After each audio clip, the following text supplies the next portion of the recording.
is from a Hong Kong retailer in the early part of 1971. Yeah.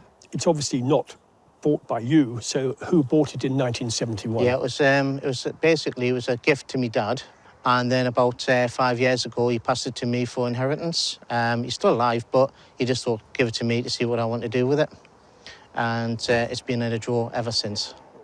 Bought new in Hong Kong in early 1971 for just over $1,000 local dollars, about £200. The Rolex GMT Master Reference 1675 was a tool watch designed for pilots crossing time zones. Pan American Airways had asked Rolex in the mid-50s for an instrument that could read 2 zones at once, and the result became standard issue at Pan Am, BOAC, and the early Apollo astronauts. This one sat in a drawer for half a century before its owner brought it out for the first time. Well, let me tell you a little bit about the history of these things. Okay. The airline industry in the 40s and 50s were making much longer trips, transatlantic, for instance. Yeah. And pilots used to fly and work on GMT, Greenwich Mean Time. Yeah. Okay? And again, well before your time, you've probably heard of them, Pan Am, Pan American Airways. Yeah.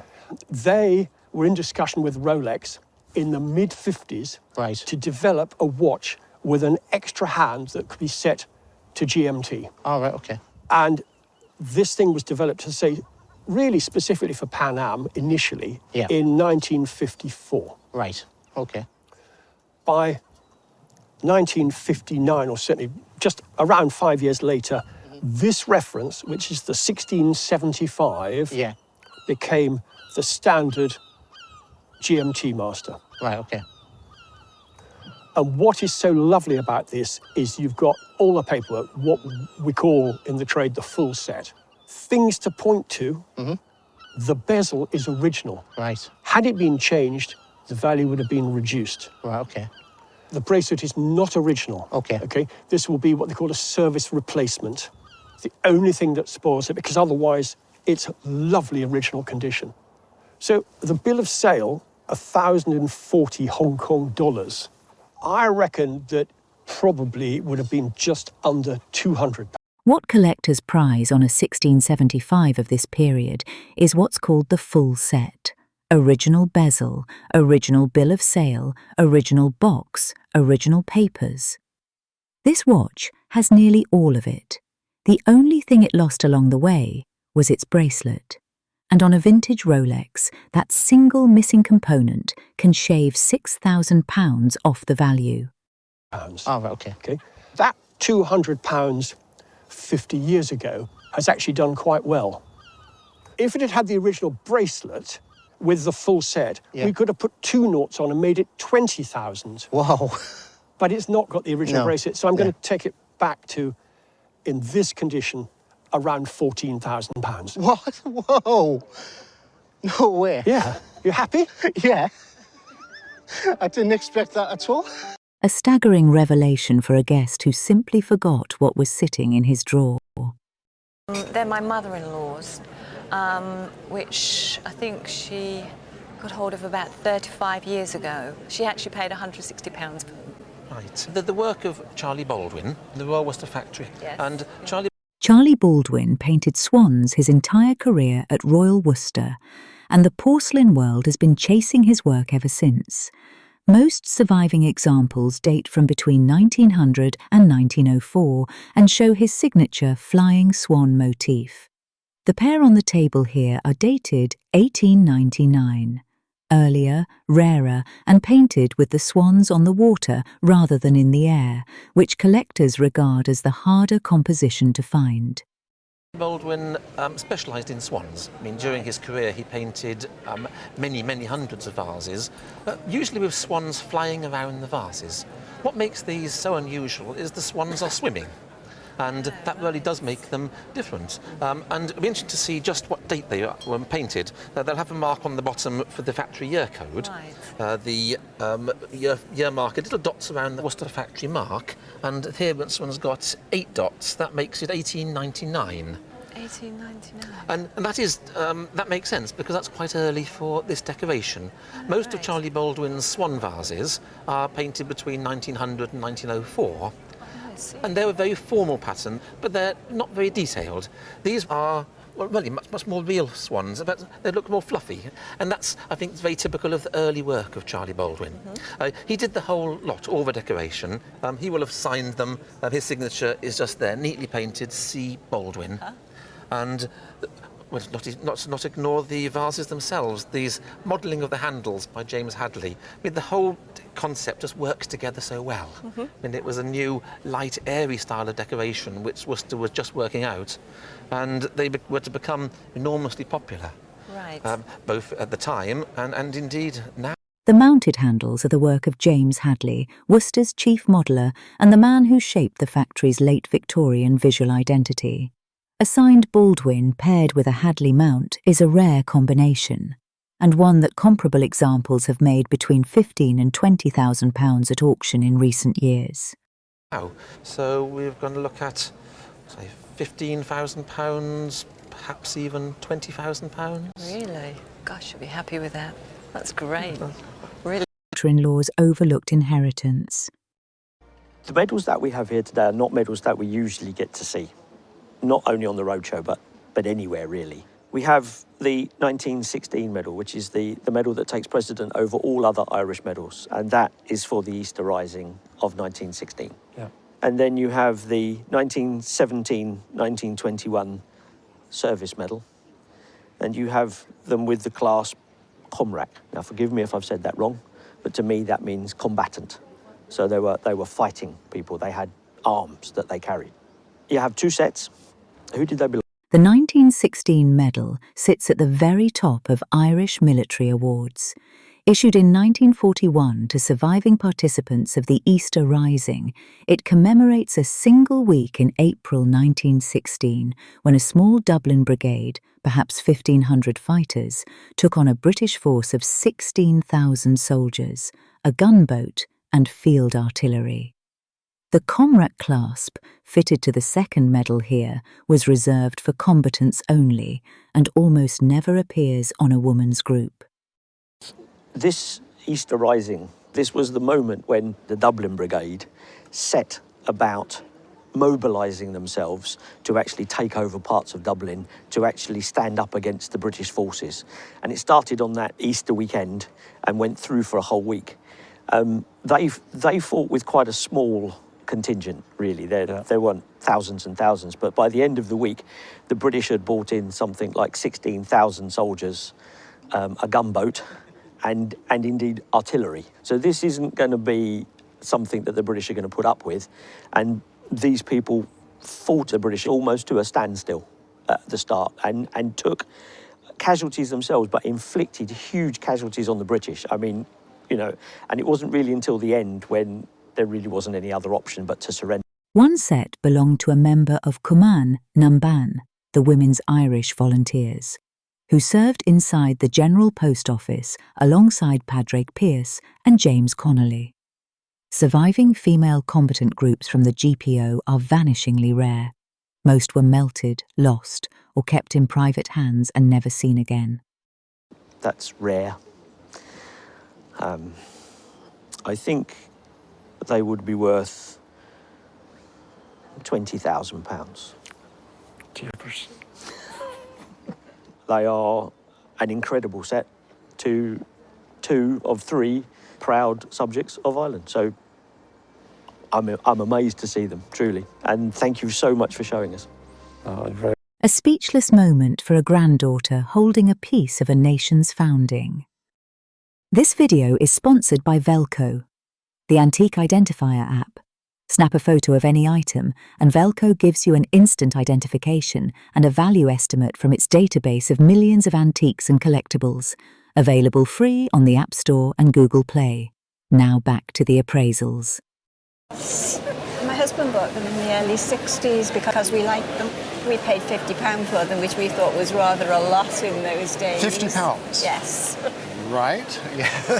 Bought in the early 1960s for £50, a serious sum at the time, the pair on the table date from 1838 and carry the maker's mark of Paul Storr.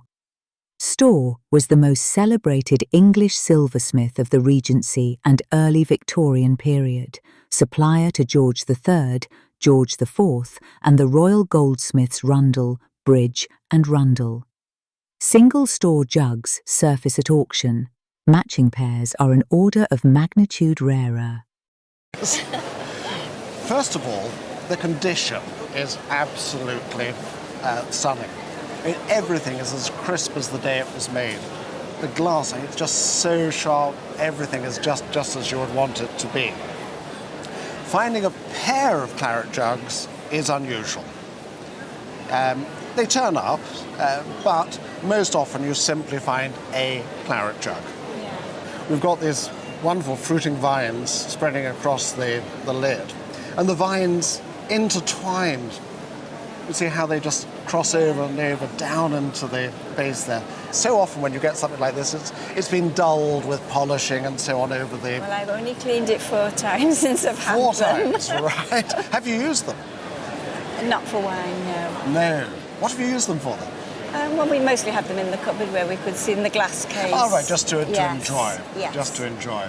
Well, they're made in London, and we've got a date here of 1838, but the maker, and really could not be better. The maker in this case is Paul Storr. Oh, fabulous. I have heard of him. It's certainly a name to conjure Yes. with. One of the greatest of the silversmiths that has ever been. And it is an early date for claret jugs. They started to get going in the Regency period. You don't see many until you get a little later into the reign of Queen Victoria.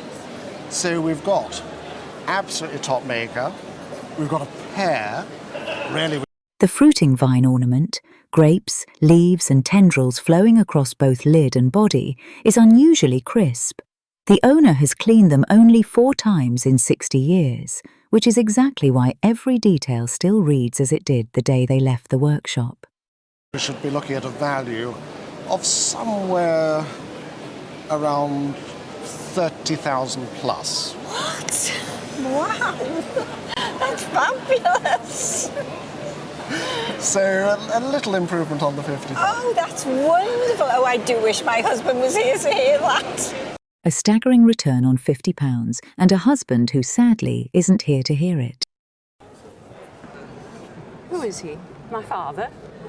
He was born in Australia, and he came to this country and he took his degree in Scotland as a doctor.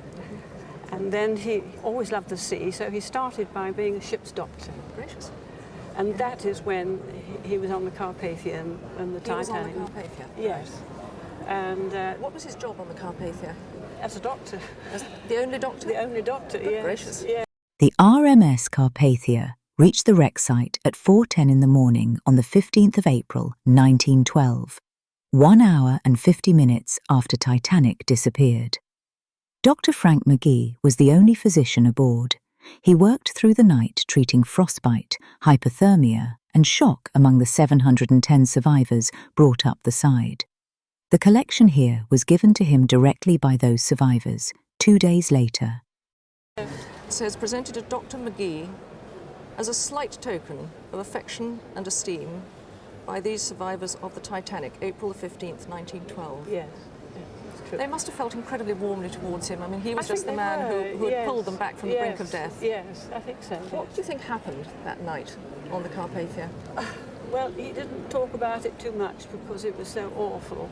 And he said there was, all these frozen people he had to deal with brought out of the sea. And it was quite horrific. It must have been terrifying.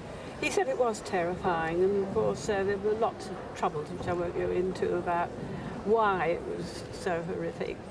But he didn't want to talk about that too much either. What an amazing story this is, because as you know at the moment there's a sort of fever of Titanic Yes. interest. Yes. Everybody's been to see the film. There have been huge reports in the press about the whole Yes. story of it as to why it happened, why certain people The 14-carat gold medal is the rarest of 3 classes presented by the Titanic Survivors Committee. Only 14 were struck, reserved for the captain and the most outstanding officers. One sold at auction in New York in 1997 for $50,000 US. Market valuations of the surviving examples have only climbed since. Because in New York, in 1997, one of these medals was sold for $50,000. So that equates roughly to £30,000 now. George heavens. I know, I do. Can't believe it. So I think what we have here, looking at your whole collection of objects. An astonishing turn for a daughter who simply remembered her father loved the sea. Well, this is a most wonderful Art Deco brooch. Tell me who it was made for. Well, I think it's my mother's. I think it was a 21st birthday present for her in 1938. Oh, that's interesting. I've got a funny feeling it was... Believed within the family to be a 21st birthday present in 1938, the expert dates this brooch a full decade earlier, placing it firmly in the high Art Deco of the mid to late 20s. The geometry is textbook of the period. A central diamond flanked by sunray fans and stylized bunches of grapes, all rendered as a miniature landscape in stones. The probate value of the brooch in 1997 was just £1,200. It was made a little earlier than that, you know. There's various aspects of the design that point to it being just a tiny bit earlier than that, maybe 10 or 15 years. It seems to me a positive distillation of the Art Deco period, doesn't it? What parts of it did you think looked Art Deco particularly? Well, the oblong and the big diamond in the centre. Right. And funny enough, it's the sun rays that appear left and right that sort of interested me as a sort of Art Deco focus. And these strange conventionalized bunches of grapes. This is a sort of really a landscape, isn't it, in diamonds? And it's an interesting one too because it's very spirited. It's a really great Art Deco jewel, but strangely it's English, and actually we associate the very best Art Deco jewels with France, and so it's interesting for that too. I mean, I must say I do love it. My goodness, it's very enviable because it's exactly the right scale for everybody today. I think there's lots of people who wouldn't mind wearing that on a black suit, and because it's so colourless too, it's exactly what people want. So all of those things do add up to, you know, something really very desirable indeed, and with desirability comes value, doesn't it? Yes. Have you had any thoughts about it being what its value is? Obviously it's Well, I know its probate value of 1997, and that's all. It was $1,200 then. Yes. Well, it does seem to me very low, to be frank. I think that this is a little... What surprises the expert is the country of origin. The very best Art Deco jewels are almost always French: Cartier, Boucheron, Van Cleef. An English Deco jewel of this calibre, with diamond work this clean and a composition this disciplined, is exceptional. Work of art. It's the finest craftsmanship. It's also very, very beautiful diamonds. So I'm going to go a bit mad, I'm afraid. Are you ready? Yes. I'm going to tell you that it's worth £8,500. Oh, my word. It's lovely. Crazy about it. Yes, yeah. A staggering jump from a 1997 probate of £1,200 to a 6-figure jewel. It's a real pleasure to meet you. I'm really rather stunned and shocked with what you brought along. What can I tell you about it? Well, I think one of the things that I find really interesting about trophies generally is how different they can all be, from the tiny kind of ashes, the Jules Rimet, and some trophies are massive and seem to represent the magnitude of the competition. It's a big trophy, but it's a very ornate trophy. Is that because it's a product of its time? Would that be to do with the designs in the late 19th century, or is there another reason why it looks... This is the third FA Cup ever made. The trophy lifted by every winning side from 1911 to 1991. The first cup, played for from 1872, was nicknamed the Little Tin Idol. It was stolen from a Birmingham shop window in 1895 and never recovered. A second was made and quietly retired in 1910 once a rival competition was caught using an identical design. The cup standing on the table replaced it. like this? Well, it's a very good question, because having looked at this fairly recently, I noticed that it's embossed with fruiting vines. Now, why would you have fruiting vines embossed on a football trophy? You would normally expect to see a football stuck on top. Somewhere. Yeah. And there's nothing on this to indicate that it was made specially as a football trophy. Now, I might be banned from every football ground in the country for saying this, but I suspect this might have been an off-the-shelf piece, that it was not specifically made. I cannot see why it should have fruiting vines on it, because that was a form of design that was used over many hundreds of years. And in fact, this sort of shape goes back to ancient classical vases from the ancient Roman and Greek times. But here we have a cup of fairly standard, almost bell shape, campana shape, they sometimes call it in auctioneers' catalogues, but with nothing about it that says it's got anything to do with football, except... It was made by Fattorini and Sons of Bradford, Italian immigrants whose grandfather Antonio Fattorini opened his first English shop in Harrogate in 1831. What the expert finds remarkable is that nothing about the trophy itself was specifically made for football. The campagna shape, the fruiting vines, these are classical motifs going back to Roman wine vessels. It's almost certain that this trophy began life as an off-the-shelf wine cooler, only inscribed FA Cup after the order arrived. Is it possible to put a value on something like this, with all that history that you've just described? I was just going to say, the hardest thing of all about this is trying to put a value on it. This is probably, along with maybe the Wimbledon trophy, the most famous cup in the country. I think quite comfortably this has got to be worth well over £1 million.